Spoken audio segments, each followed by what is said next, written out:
To recap everything, this is the second part of the series, which I have no name for, and it is basically we have other Pathfinders teach me how to play characters, and today we have Abstract, who one above all, Invis and Psylocke, and you mentioned some others, but I apologize, I was distracted by the... Yeah, Abstract has agreed to help us out, or teach me how to play Invis properly, and I will still botch it, but still. So if there was anything you wanted to tell everybody about yourself or anything like that, go for it. So I am Abstract. I have one-tricked, for the most part, Invisible Woman since GM solo queue. There's been a few times where I've duoed with people, but pretty much I've solo queued, and I first was into the mindset of it's just kind of a luck of the draw of who my teammates are, and oh my gosh, I can't carry on support, like my teammates are ass, and I got into the habit of just blaming my team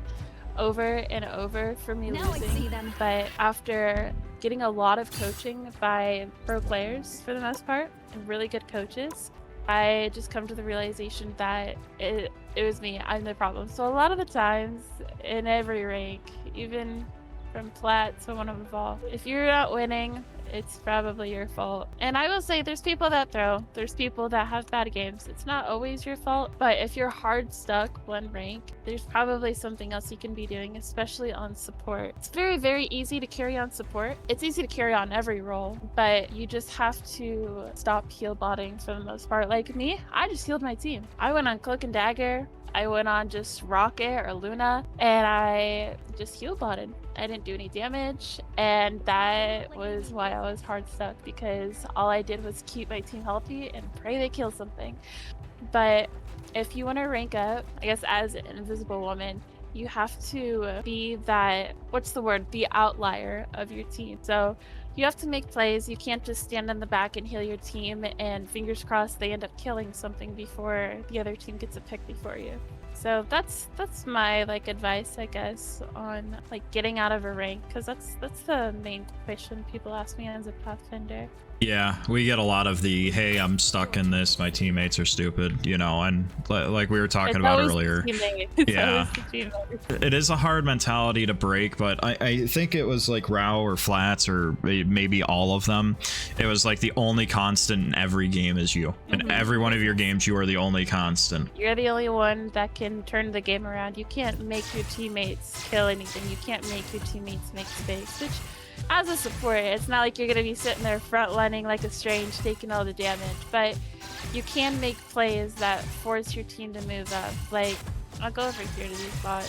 Say these are all three your teammates, and they're all three standing down main. You're just sitting here shooting them. You're not going to get anywhere. But if you try to take a safe off angle where you can still see your other support, you're still in their line of sight, you're still able to keep your team healthy, but you can try to displace one of the enemies way your push. You see an enemy out of place, you see a tank out of place, pushed up too far, then pull that tank in towards your team and hopefully you guys can get that kill. Invis's kit is very, very diverse, and she will work and against every single comp. If you can't fight against dive as Invis, then we're gonna fix that, because probably the most broken support. She always has been, in my opinion. I wouldn't say over Gambit. The only thing that makes Gambit good is his ultimate. Invis's ult sucks. That's the only thing that sucks about her, is because of its healing. Out of all of the main supports, it does the least healing. Out of Luna, Cloak, those kind of supports, Invis does the least amount of healing, just because she makes up for it with her just with her like primary fire and her kit in general. I forgot where I was going with that. I haven't taken my ADHD meds. No, you're good. You're good. Trust me. Everybody who hangs out in the chat is used to me just being like, I will be in the middle of a game and be like, all right, so this Strange is about to die. You know, Strange and Multiverse Madness wasn't really that bad of a movie. And like, it's all off the rails. So they're used to it. They're used to it. And what's funny is, like, as you were just saying that both Verse and Cutie Pie were like like I feel called out when you're like you can carry on supports and stuff like that. I'm not trying to call anyone out. It's just I talk to a lot of support players as a Pathfinder, and a lot of them say the same exact thing. I feel like I can't rank up. I feel like I'm hard stuck. I feel like my teammates are trash. Like that's just what everybody says, and it's like there's probably something you're doing, whether it's your positioning, whether it's or your positioning, your ult timing. Support alts win the game. Without support alts, DPS and tanks wouldn't know what to do with themselves. Like they genuinely would be handless without support. Supports hold the entire team together.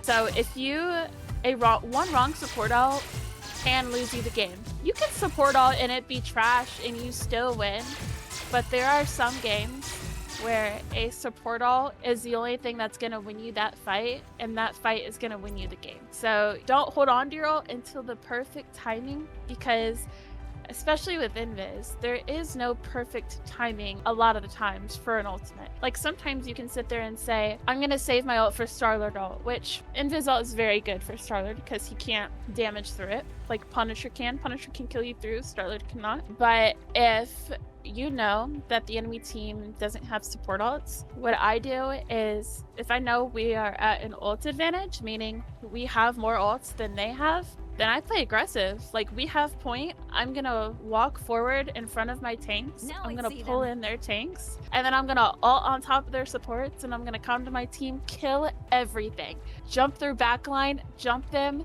They have nothing, kill them. We are killing everything with this ult, and then you just kill everything. Your ult doesn't always have to be defensive. You can just go in, be very aggressive with your ult on top of their supports, and tell them kill everything. To kind of piggyback off of that too, like just because you make the play and it doesn't work out doesn't necessarily mean it's the wrong play. Like in that situation, you know, like that you were describing, you could make that play and objectively in that moment it could be the right play, but like a random Hawkeye arrow might catch you and it's like, well shit, or you know, something like, or your team doesn't push up with you or something like that. Doesn't mean you didn't make the right play. It just means, you know, you got punished for it, and that happens and everything. I know you're kind of on like a little bit of a time crunch here. There was some things we were talking about before we went live here and before the technical issues about like stuff to use in her kit and everything like that. I'm pretty sure everybody knows, you know, this heals and damages and this is a shield, and everybody knows about the push pull and everything like that. Is there, you know, we don't necessarily want to go over that kind of basics on this, but like, is there anything you might consider intermediate to advanced that you want to kind of push out there and have, you know, the fellow Invises know? I will say, a lot of times I have Invis players, support players in general, ask me how to better defend yourself against dive. And Invis is the counter to dive. Not on Rocket, not on Jeff, because on Rocket, all you get are 2 dashes and then you're cooked. They bait out those dashes and you're dead. Rocket is not anti-dive. I don't know whoever put that in anybody's head, but it's not anti-dive. But with Invis, you have every single one of your abilities is an escape tool. Your vortex field, you throw this on the ground, pulls people in, damages them, and you can walk away without them getting to you. If you're getting dove, even I still struggle with this. I have 400 hours on this character. Hello there. Even I struggle with this. A lot of times when I'm getting dove, well, not a lot of times, I used to, but there are still some times where I jump backwards and I walk back away from my team. If you're here and your team is here and you're walking back trying to get away, your team has to go further away from the fight to come help you. So if you just walk into your team more, you're just bringing them. You're bringing the enemy to your team. You're going to your friend like, hey, help me. This guy's diving me, help. That's kind of the analogy I try to tell people. You're being kidnapped. Somebody's here to hurt you. Why are you running away from people who are going to help you? So just a lot of times you want to double jump back, double jump forward. yeah, you might get touched a little from the enemy tanks if you walk forward, but I mean, either you walk back and you're dead no matter what, or you walk forward and you hope that your team tries to help you. So that's one big thing that I see people do. And like, to reinforce that really quickly, like, okay, so I play a lot of Magneto, Strange, Emma, Thor, like, you know, and Thor aside, not great maneuverability. They walk like old men, just like me.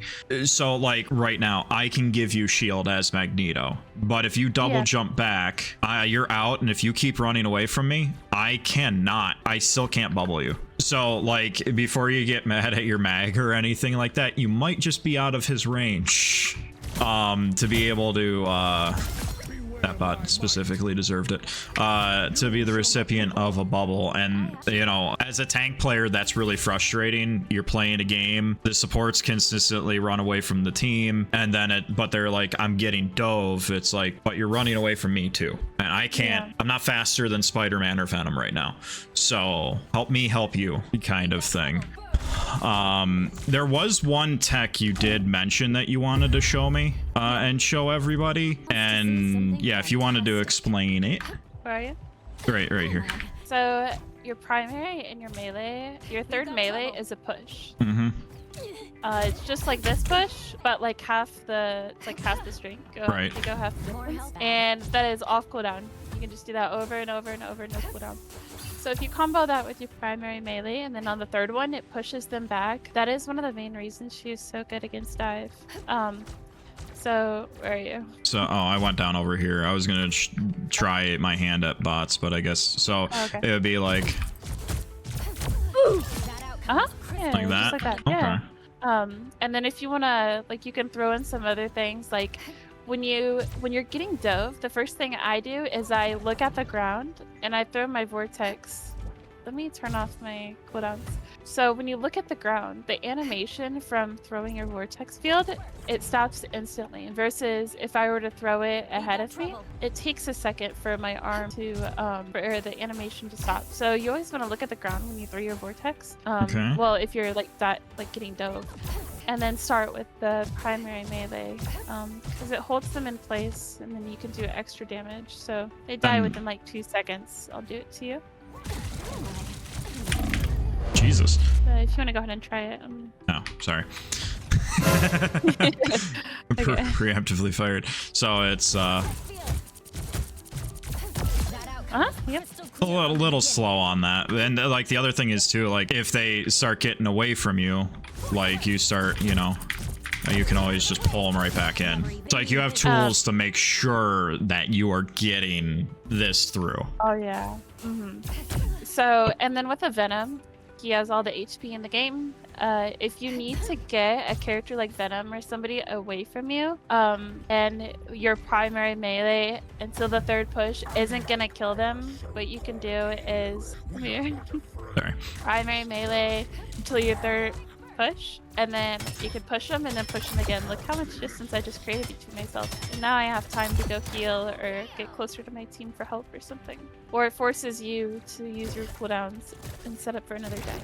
Yeah, which when we get to the Venom portion of these videos, the diving off of... Oh, that was pure luck.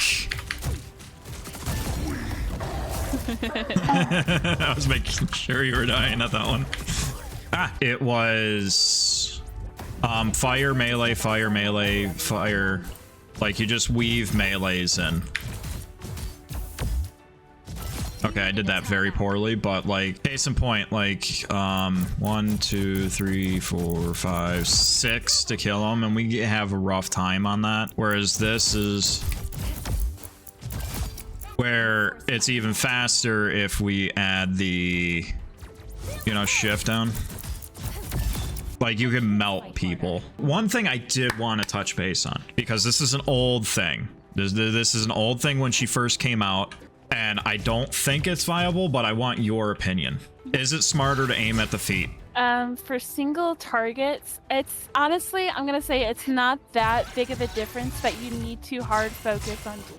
If it is single targets, like your other support, even if it's your other support, say you and your other support need a patty cake and I'm patty caking this guy right here, obviously we're patty caking because there's an enemy nearby trying to kill us. So if I'm sitting here patty caking with this bot and I'm shooting at their feet, that means all I'm doing is keeping my support alive, not trying to kill that guy in the meantime. Like if I was on Luna, and this goes with any support, if I was on Luna and I was trying to keep my other support alive, you know, I'd want to throw in a snowball or start clapping because the clap pierces during it. Like I don't want to just keep my support alive. Like we're not heal bots. So if you want a heal bot to your most potential, sure, aim for the feet, but Invis pierces. Just like a Luna clap, she pierces through every enemy. So aiming at the feet is literally gonna do nothing. She's gotten healing buffs since that thing came out where people were like, oh my gosh, yeah, aim at the feet. But I mean, if there's just one person with you, say you're with your Phoenix on an off angle and there's nobody else to heal or damage around you, sure, aim at her feet. It can pierce through maybe a little bit faster, but it's not that big of a difference that you need a hard focus on it. So not really. Okay, and that's kind of what I figured, but I've never been a strat player, so there's only so much I can really like speak from experience. So yeah, I've never been in a game where I'm like, let me aim at my teammates' feet. I've definitely heard that a few times. I've been asked that a lot. I just say, try to position yourself where you can see multiple people in a line at once. Position yourself around the enemies in your team to make sure you're hitting more than one person at a time. Okay. Do you do VODs? Yeah. Everybody in the Pathfinder program knows me as the person who only does live VOD reviews. I do not do VODs in the plaza. I only do live VODs. So if anybody wants live VODs, I can do them. I'm also going to be starting up a coaching little business just because I have so many people requesting them just so that I can put it on a schedule. And a lot of coaches do them for like $30 and $40 per hour of coaching. And I was just like, that is for a video game. I don't know how people do that. So, I mean, right now I just do it for fun, but just because of how time consuming it is, and just because how much knowledge I have, I think I'm gonna start it into an official business and start charging for them. But as of right now, I just do it for the love of the game. And so right now, if they wanted to, which when you do get that off the ground, definitely let us know. We'll help spread the word. If somebody does want a live VOD review from you, how do they reach out through the plaza, or where do they reach out to you? If they have your Discord, they can ping me in your Discord, and I'll look at the pings there. Or in the plaza, that's fine too. I just prefer not direct DMs, just because I already get so much from the plaza. It's really annoying, so I won't be able to decipher who's who. Yeah, that is like, you occasionally, I think in like 9 years on Discord or something like that, I've gotten like a couple here and there, and then I joined the Pathfinder program and it's like 30 every day. No, literally, like I got one this morning. It's like, dude, like get out of my DMs, please. And half of them aren't even about rivals. They're just like, hi, do you like the boys? What? Like, come on, no, leave me alone. I had a guy from the plaza DM me. He said, how much did you pay to get boosted to win a bubble? I was like, all right, bro. All right, $2. That's great. But no, technical issues aside, right at the beginning, which I apologize for. Apparently I just drug a slider out of position, and that's all that it was. And I broke a bunch of other things in the process. This was a lot of fun. I hope you enjoyed your time here. Yeah, of course. If you ever need any help or have any other questions, or with this video in general, feel free to message me. And if you need a few more things to add to it, I'm sure we could work out a time to get together for that. Yes, I'm probably going to ask you for like any stats or anything like that you can provide, like your peaks and stuff, screenshots. I have, but oh yeah, for sure. My win rate on Invis this season is, let me see, hold on, competitive, 77% win rate. So you're gonna jump on your alt accounts and help me climb, right? I got you, bro. I got you. My win rate on Psylocke isn't looking too hot. It's only 59. I suck. But I do have a pretty good win rate on Invis every season. You say that, and Strange is at 56 for me this season. Oh, my mag's at 73. But no, thank you very much. Again,